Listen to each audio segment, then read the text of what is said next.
The way that I would picture this is certainly in the short term, not a particularly pretty picture. I think the world economy is bearing the brunt of the third wave of deflation in a decade. So you think the first wave of deflation was the US financial crisis of 08, 09. The second wave of deflation was the Eurozone crisis of 11, 12. This is the third wave, and it's very much centered around emerging markets. Yeah. And we're seeing both a price shock in terms of commodities, and we're also seeing a volume shock. And I think the volume shocks are coming through in the PMIs. We're probably quite close to a manufacturing recession in the world. Not a global recession, but a manufacturing recession. And you're seeing the way that's working through cyclical components of the stock market. This is very negative, this picture that you're painting. It's certainly negative for emerging markets.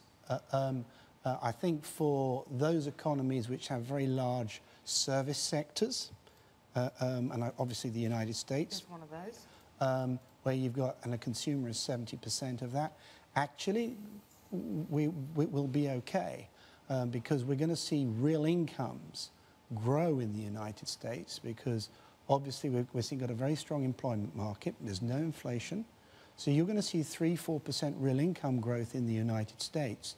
So that is... But Don, that's if this whole deflation thing doesn't turn around and bite the U.S. economy in the butt, right? The one thing at the worst possible time. The one thing I'm not worried about at the moment is inflation.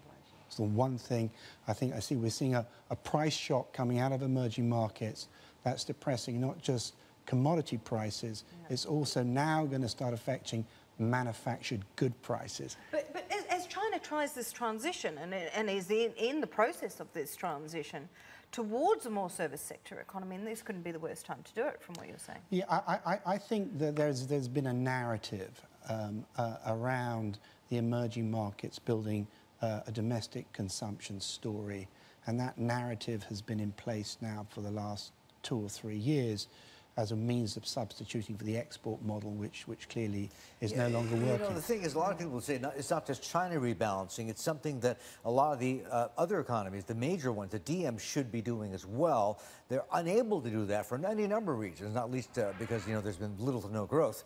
And as a substitute for that, that's why central banks have had to step in with all this easy money, which leads me actually to the question I really wanted to ask. Fidelity, you guys are equity folks, correct? Well, we got a fixed income business, but I'm responsible for equities, yeah. Gotcha. Okay, so does it make your job harder now? Because in conditions like this, a lot of people are saying, okay, either lighten up at the very least, or maybe even get out of equities. Forget the conventional assets. You want uncorrelated return. You want alpha. You want alternatives. You want even real estate, for God's sake. Look, the 95% of the equities we managed are in long-only mutual funds, right? So you're playing a relative game in that industry, and within that relative game there are areas of the market which, whilst you see price movements, actually the underlying fundamentals of the companies are going to be unimpaired by recent action. Some stocks will be impaired. Our job is to find those stocks which are unimpaired. And within the US market in particular, you know, there are a number of areas which will be unimpaired. All that's happened is their stock prices have fallen.